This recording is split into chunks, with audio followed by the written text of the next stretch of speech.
What does this change do to address that problem? That Literally was... nothing. She has a fucking second drone, guys.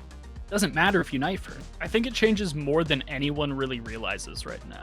So I think this kind of like increases the pocket pick power of first Cypher player. The ult from absolutely being dog worthless. Why is this actually a thing?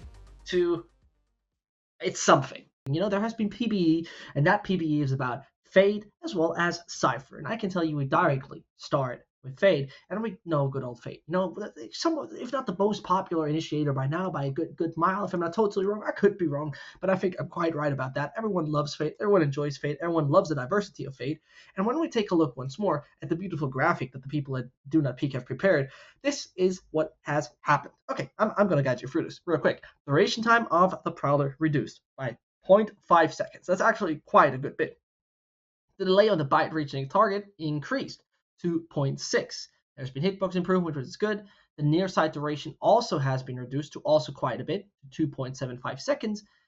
The fizzle thing, Anderzz, you're going to talk about later, as well as the ult going up to 8. That is quite something. And you know what? You know, taking a look at it, obviously there's a video about that as well, where we can take a look at it and how the things have changed, right? And for me personally, it brings up a lot of interesting stuff, considering that, because it obviously brings up a difference in range, it brings a difference in what you can all check and how many angles you can check. That is quite drastic, to be very honest, and we're also going to see how it feels like, you know, to get a little bit of bitten. The bite is a little bit slower, a good bit slower, and lasts significantly less longer. And this is obviously quite exciting, considering that Fade has been so popular recently, has been so many various options here, Tanner, and now it feels like the agent itself really gets, you know, not less praise, but definitely is a bit whacker. Yeah, we're talking about the agent now in PBE is? Yeah. Fade right now in normal patch setting, great. Now, slight changes, you know, it is something. It is something. It's like kind of the same thing they did to Sova. You know, I think the problem is the Prowlers, it doesn't matter how long they last. They can last for 0.5 seconds. If they see somebody close enough, they follow them until the ends of the earth, right? So I guess unless they teleport away. So I think like the Prowlers are always going to be strong. I think half a second. It would be cool to also, because I'm not very smart, although I do love math. I don't know what the percentage is on that. So like when somebody sees it and they say, oh, half a second. But then when you think half a second, when you only have 3 seconds, that's X percentage. And that's quite a bit of percentage. I think seeing those numbers would make the changes seem more or less dramatic. Yeah. But yeah, it's like the Prowlers are already really strong. I think the band-aid of making the alt 8 points has been working for the most part, kind of across all of the changes. But Fade's still strong, man. That I is still better for a lot of reasons. The C's with combo of any bit of utility is still insane. I do think that there is that little bit, and I'll let Anderzz talk about it. The teleporting away and stuff. Chamber buff? The chamber buff. I didn't also realize that the bite is even slower, which is like extra chamber buff on top of it all. Anderzz, before we go there, let's just take a quick look at the pick rates. Okay, we quickly go for the pick rates first, if you don't mind, and then I give you the time. Okay, so this is Copenhagen, of course. There she has been brought in, first time seeing her. Ascend, everybody loved her. Understandably, we saw great compositions there. And when we move a little bit further to the beauty of champions, right? It just is the second most picked agent, basically. You know, also a lot of popularity on Pearl. So you know what? I'm not even going to ask questions. I'm not even going to comment on it. I'm going to keep it simple. Give me your thoughts.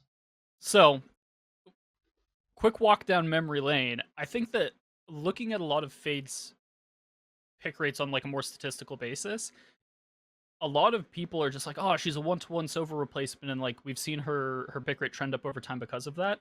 That's like 1/5 of the actual story.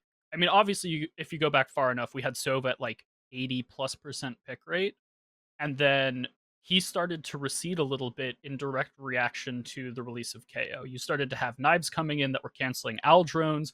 If Sova has a single point of entry by proxy, like drone utility that can entry for your team, and that can just get bricked by a single ability from an opponent, then that's obviously a huge fucking issue. And so even before Fade got released, we saw Sova going from that 85 all the way up to like 95% pick rate in some events, all the way down towards 60. You then fast forward like 3 months and Fade gets released. In the immediate month following, Fade jumped immediately to like 20% pick rate or so. So she was a little bit slow out of the gates as people were sort of acclimating and just starting to understand the agent. But then, as you saw when we look at Copenhagen, she already jumps up to 50%. And then, this is the interesting thing, Sova continued to recede over like the next, I think it was month and a half, but then he bounces back almost 20%. He goes from almost completely locked out of play by this increase in Fade play rate, and then jumps back to 30%. And I think that people look at Fade and they say, okay, Fade is a replacement for Sova. I disagree. I think they fill completely different functional roles, and their sort of presence or non-presence in the metagame in aggregate is more proportional to what we see in other initiators and the styles of compositions that teams are playing. Specifically, if we look at KO and KO's prevalence, not just in the overall meta, but on a map-to-map basis, that is the primary driver of Fade versus Sova dynamics, because where I talk about originally Sova's giant decrease in play rate coming from 0 points, KO knives canceling out Al drones, what is one of Fade's biggest value adds? She has a fucking second drone, guys. Doesn't matter if you knife her. She still has a second piece of utility to drone out that space with.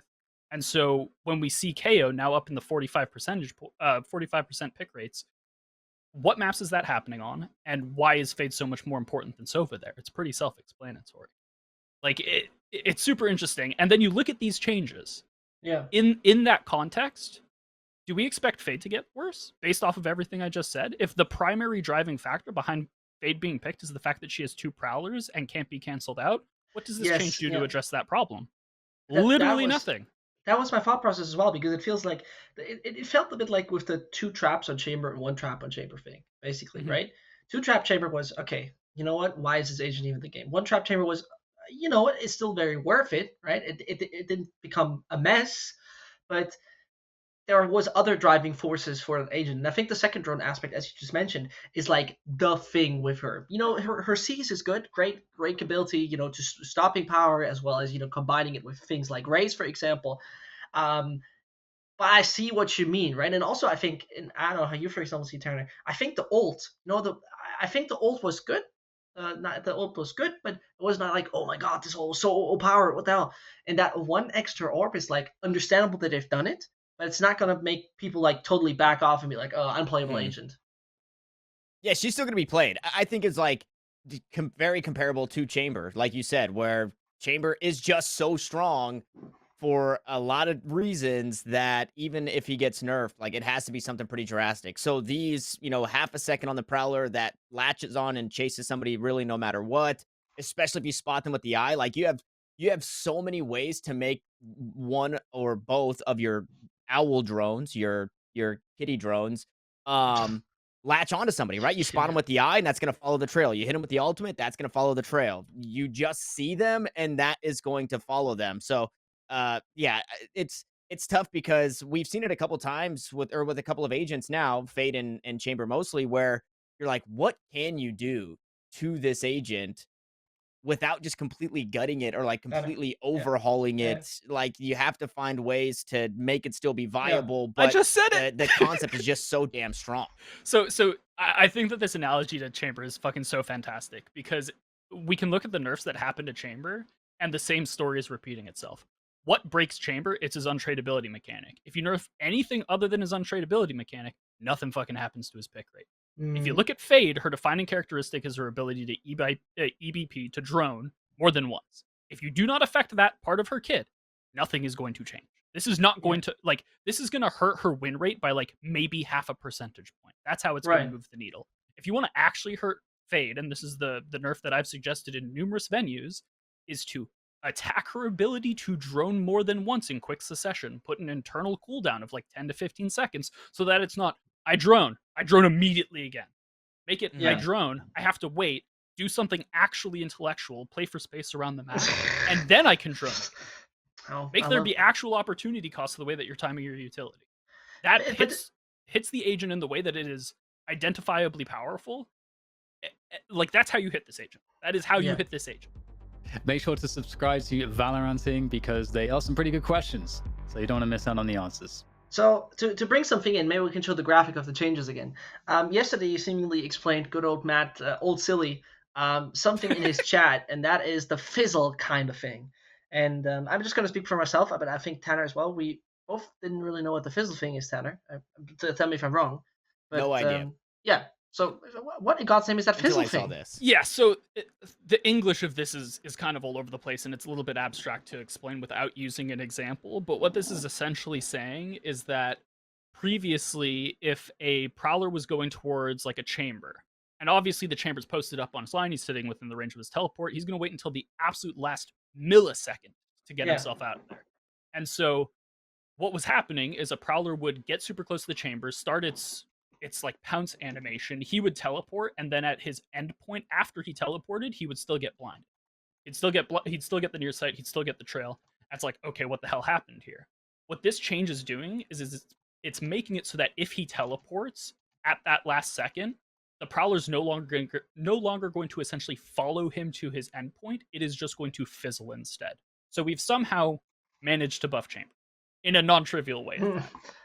Wait, does it say teleports? What was the wording on that? Can we see? Oh, it says if they teleported away before its animation. So this is literally like, I guess Omen teleports sometimes, but it takes so damn long for Omen to teleport. He's getting bit by this. So this is literally targeting chamber directly, saying, "Hey, bro, in Riot's defense, get the bag, dude." In Riot's defense, this is a bug fix. This is a QOL bug fix. The timing of it is just really inconvenient because chamber is fucking obnoxious. Yeah. It's true. So let's get to the bottom line of this. Anderzz, first of all, Tanner, I loved your 120 seconds idea. That was perfect. That was absolutely perfect. Anderzz, give me 120 seconds, your thoughts on what this is actually going to change. Effectively nothing. So Fade is still going to be extremely powerful on the maps that she's important on. You're still going to see her a ton on Ascent. You're still going to see her a ton on Bind. You're still going to see her a ton on Haven. I think that for them to really want to attack her pick rate, they're going to have to make her be a lot less efficient at brute forcing space. One of the things that Initiator's obviously important in being able to do is to take space over a period of time.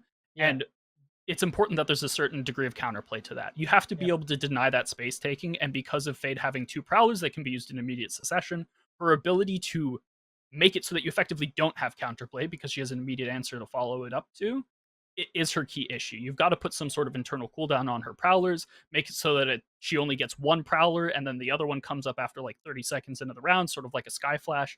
Like, that's the way that you're going to have to address this agent. Otherwise, she's just going to continue to be able to brute force space and find high kit efficiency because info as a mechanic is always going to be broken in TAC FPS. I think that was Tanner. Did you stop the clock? Yeah, that was, I think he had 11 more seconds. He had 11 more seconds. Not bad. Anything to add? Give me something, Tanner. Anything from your side? I just have a question about it, right? I just have a question about like, what does it look like when we adjust? Are we saying that this is okay for a developer to adjust what abilities are buy abilities versus signature ability, right? Because like that seems like a pretty good, if you could buy a couple of eyes, you buy 2 eyes, and you get a prowler all the time, but it has to cool down, right? You get 1 prowler all the time. That would be very interesting, actually. At that point, you're talking about a full-blown soft rework, which devs can do that. It's something that they obviously that feels almost like a fire alarm type thing. Like, you do that when there's literally no other options left. Right. I think that would be honestly a really, really great way of tackling this, but I think that there's probably ways that it can be dealt with in the interim that don't require a soft rework of the entire agent design. Yeah. Right. Okay. You know what? We're moving away from one of the newest agents to actually the one that has been there since beta. There has been the changes. My favorite agent ever. Your favorite agent ever. Oh wait, actually, oh man, I actually have to do this. Is it actually your favorite agent? Oh no! He can't hear you. He's got a hat or something. What? So, fun fact, when I was with Fnatic, we got to work with Nike by You to make shoes that definitely weren't themed by agents for copyright reasons, but What's the shoe remind you of? You can't tell me that this Is should that remind me of is it Cypher. Dude, is it's beige with blue accents and black. that's Cypher. That's like Yeah. Hey, Your boy Cypher. literally first has thing, Cypher shoes. First thing I thought about was Cypher. Yeah, no, totally didn't remind me of any generic football club everywhere around the world. Either way, you know, I give you that. I like the shoes, but you know what? I like those changes. Tripwire has a bit of a different length, and I think this is the most interesting and most creative one by far. Okay, going further. The neural theft obviously has a big change, and it, you know, reveals enemies twice. Finally, first of all, and second of all, there has now been no time restriction on the corpse. Very important as well. Why was there this thing anyway? Third of all, cast distance has also been increased, so you don't have to walk close, that close anymore, and just make it from further away. There has been a little bit of a change with this Y cam. All right, the yellow silhouette disappears now differently, which is very important. This is the main things to really talk about when we talk about Cypher. We also got great videos on particularly that, because you know, you might just not imagine, okay, what does a tripwire thing actually mean, right? How much is that actually changing something? And here we go. Here's an example on Breeze where the particular user is showing you the difference, right? This is one of the tripwires, and the other one is significantly longer, which basically means it covers more space and activates deeper in this particular example. We can talk about different examples a little later on. That's good. That's nice. I like that. I think that's a good idea. That can work. We're going to discuss that in a second. And second of all, here comes a very, very important thing about tripwires as well. You can't destroy them anymore. Except the cam gets destroyed, right? But I think for me, Anders, I think this is the most important aspect of the entire thing. That you can't destroy those things anymore. You can destroy them. Your teammates don't destroy them. Important. That was Sorry. Yeah. No. that is if you couldn't destroy them at all. Holy fuck! That ability is so broken, man. I don't know where I get there, but either way, that was the aspect that we received the ult here as well. For a second, I thought, hold on, because I was reading the patch, I was like, this is new to me. Did I actually misunderstand that? But No. It's teammate utility. So if you have if you're setting up a traps, if you're setting up a trap with like a Sova ulti where it's like, we have this tight corridor, we're gonna set up our Sova, and as soon as you hit the trip, he's just gonna slam it. He's not like colliding your utility. If you're creating like a raised nade trap, she's not just colliding your utility. Yeah. It's just like a nice QOL thing, stops your teammates from griefing you a little bit. Exactly. But going to it, right? I think the most important thing we have to talk about for me personally is tripwires. And maybe my brain cannot comprehend it. But for me, this longer tripwire thing doesn't change too much. I think it changes more than anyone really realizes right now. Possibly. Maybe that's because I've just spent conservatively 100 hours in custom lobbies with this agent and know like all of the weird terrain clips that I can now abuse with these new trips. Mm-hmm. But I think that you're right in that this doesn't move the needle a ton. I think it moves it a decent amount, more than people will expect. But this isn't like, Cypher's now broken beyond belief. Like, and I think that people were sort of expecting that. They're like, we need to buff Cypher so much that he sees play over Chamber, and I don't think that that's a realistic expectation. I think that we need to dial Chamber back, because if we were to elevate Chamber, or if we were to elevate Cypher to the point where he is a realistic competitor to Chamber, that is a level of power creep that we do not want in our game. I promise you. Tyler, what are your thoughts on those changes? I like the trap wire changes. I think, yes, like, I think it's cool. What I think is, like, you don't have to have it be all 1,500 units. So in a lot of spaces where you just needed a little bit more, like, I think on Breeze, when if you're looking at A main from the defender side, you go left to like the little rocky wall, and you can get a nice trip from that wall that like covers the direct route to like default plant. Now it goes a little bit further, 500 extra units further, to where if people are trying to sneak around towards pipes or something like that, it's going to cover that. So it's nice, small things like that where you don't need to double up trips in some spots now, because one trip can do a lot of that same work. I think I love that Cypher's getting buffs. But I think the alt thing doesn't really do it for Yeah, me. yeah, same. Like to get 2 pings, like even in that instance that we saw, to get 2 pings from somebody, I guess a Cypher player playing very safe, very passively can get the first ping, stay in cover, get the second ping, right? But when you ult and you see that there's only one person on a certain side of the map, you see where they're at, right? Like that Cypher in that clip is gonna swing pillar and hold elbow to see whether or not that person is coming. And guess what? If that person doesn't come, you know they're headed elsewhere. You don't need that second ping. So like the second ping just feels a little awkward for me. Yeah, I think that there's definitely more work to be done, but Mhm. I do think the range on the ultimate is very good, and we already saw, especially with game changers coming up, we saw Mel, like to play that ratty Cypher, and I think it's now an option because we've been without Cypher for so long Yeah. that since it's a little bit stronger, we'll get back to seeing some Cypher, and teams won't know how to play against it. So I think this kind of like increases the pocket pick power of for Cypher players. Yeah, so Especially with the variety of new setups that are available with that increased trip Yes. length. It's just The- an even more of a boon to what you're describing. the thing with the ult is where I agree is that I think the ult from absolutely being fucking dog shit, worthless. Why is this actually a thing? To it's something. It's not like this is exactly the ult I was looking for. I've got to go on a tangent here. Go ahead, come on. So come on, so say it. here's the thing. Cypher's ultimate is supposed to be dog shit. I'm just gonna I say think it. it's not good. That ultimate has to be dog shit. There's this concept that I use all the time when I'm discussing agents, like whenever I do like agent concepts when I design them myself. There's this thing where you have to consider an agent's overall power budget. Every agent in the game has like X number of theoretical power points that you can distribute throughout their kit. So much of Cypher's power budget is tied up in his camera that if you gave him an ultimate that wasn't shit, Okay. he would be so ludicrous it would never be okay. You have to consider Cypher's kit at large. Yeah. Tripwires are an insane ability. Camera is like pretty much the most broken ability that you can ever input into attack FPS. Inactive information that gives you true sight of an extremely large swath of space. I mean, giving that to me as a strategically inclined coach, fuck yeah, let's go. Like, it's just insanely good. And so that's why you see so much weakness in the other elements of Cypher's kit is power budget wise, the guy is already wrung dry. Like, I if don't you add know. any more, he's just crazy. I don't. I see, but I think what you say is correct on paper.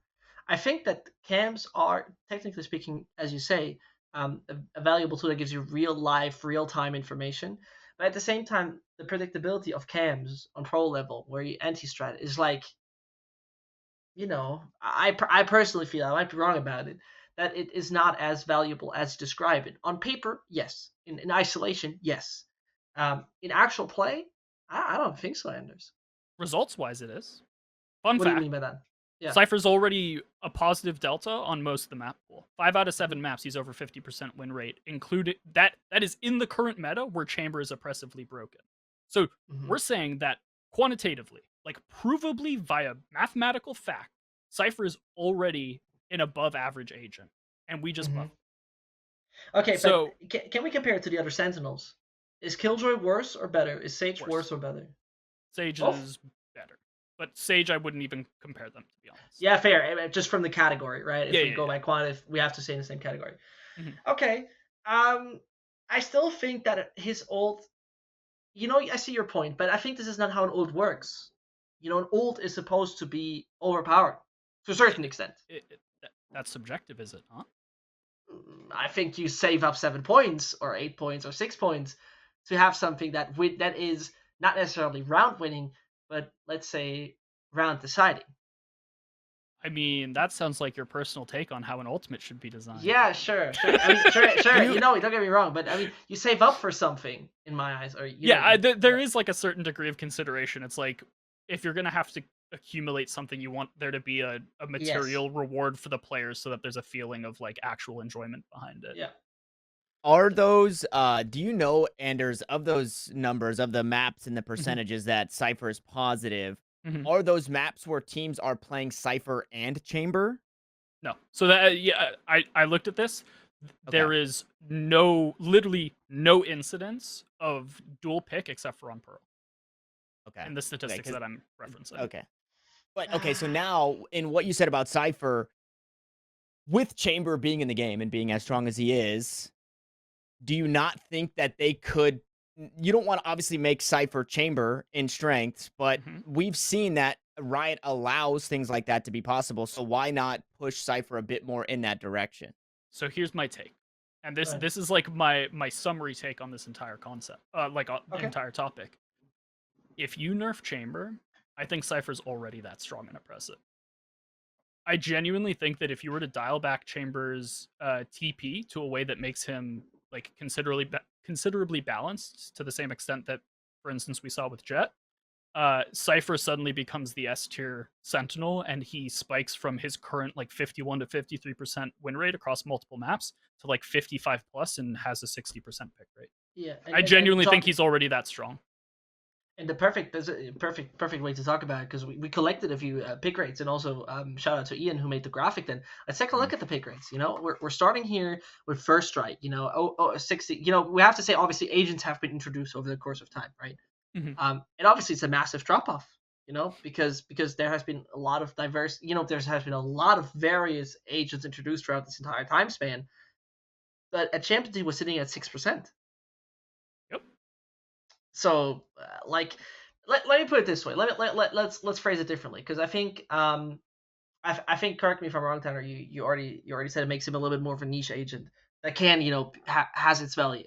What do you think, Anderzz? Is it going to be like a major change and a major step forward for Cypher, where he's going to be absolutely picked the entire time again and again, or is it due to Chamber being that strong? Yeah. So Not to, yeah.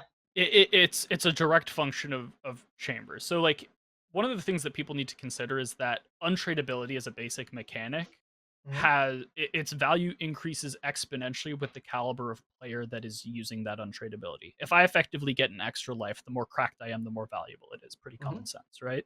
So the higher you get in terms of the caliber of play, the more you are forced to pick Chamber because of how broken his untradeability is at the moment. Until there are limits put on that untradeability at the highest levels, Cypher is not going to be able to breach into the meta at all. He's just not going to be able to punch through.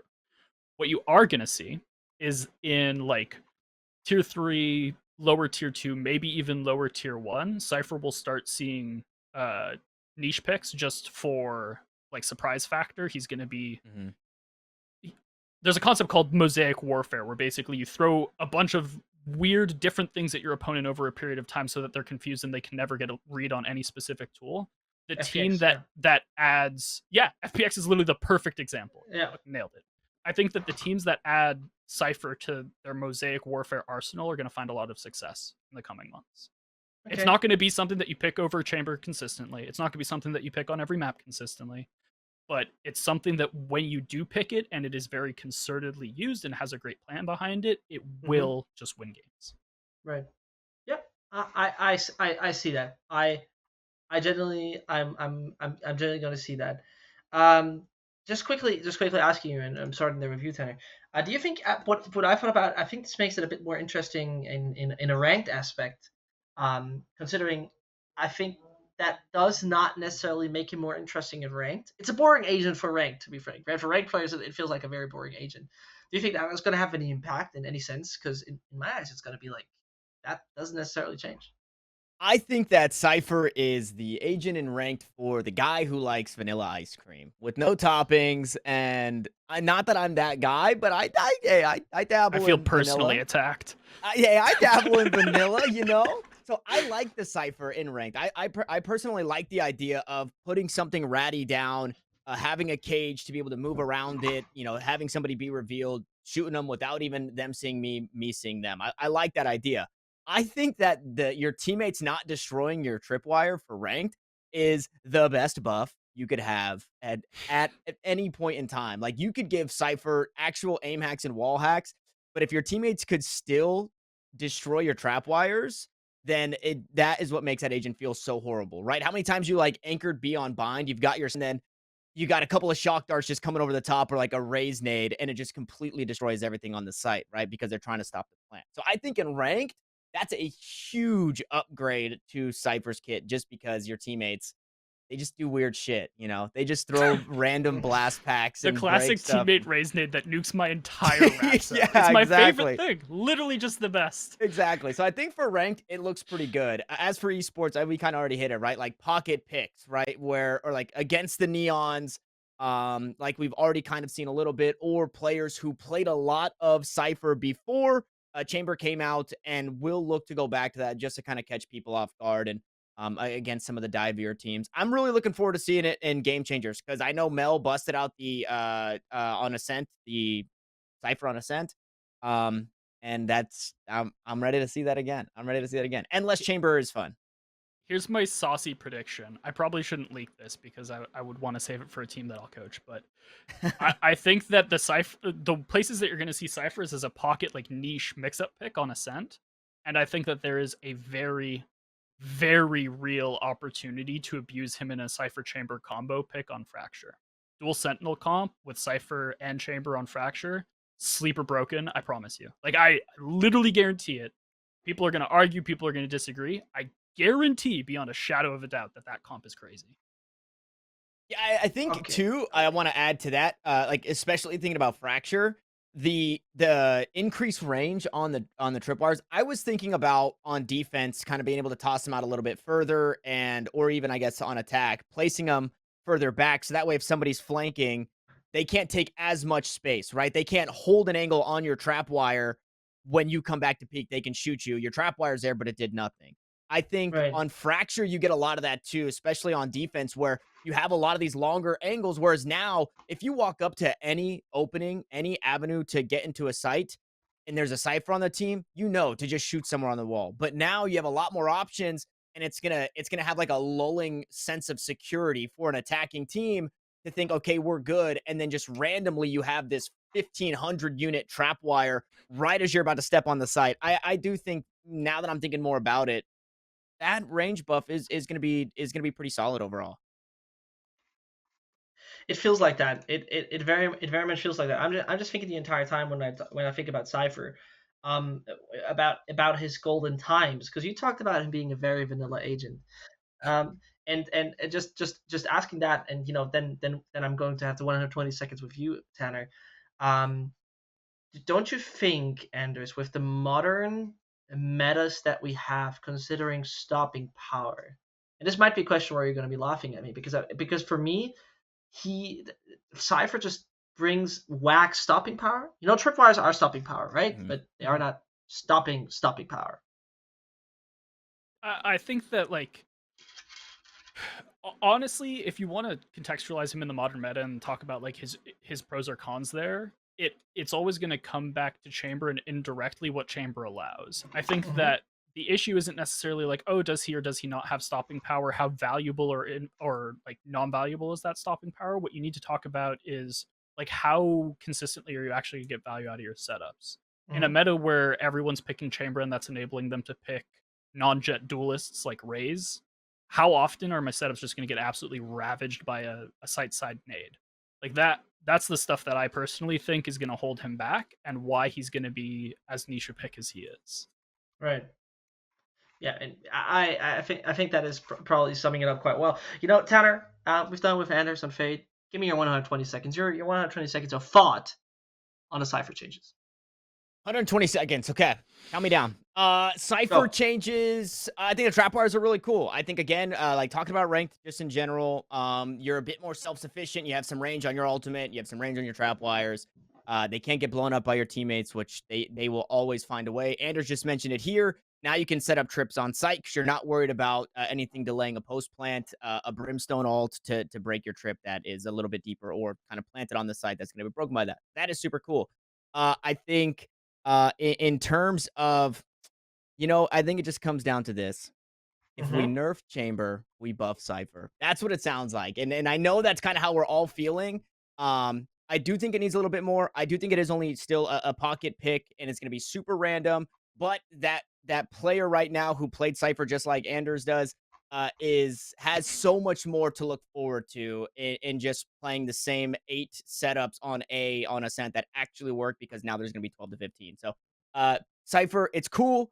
It's fun to see.